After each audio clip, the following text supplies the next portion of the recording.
inštitúcie sa odháňali zlé a démonské sily. Vodcovia boli biele bytosti so zamlčenými tvárami. Chodili od domu do domu. Ich cieľom bolo úplne potichu vymietať zlé sily z miestností.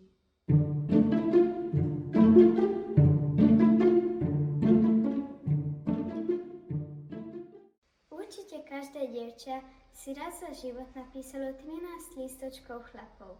Tento zvyk sa zachoval až do dneška.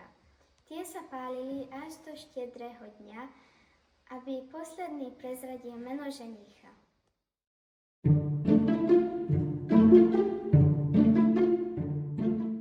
Dievčatá robievali magické čary s jablkom, z ktorého každé ráno pred východom slnka si odhryzli.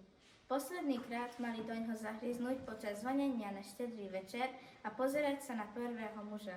Meno tohto chlapa malo byť menom ich budúceho manžela.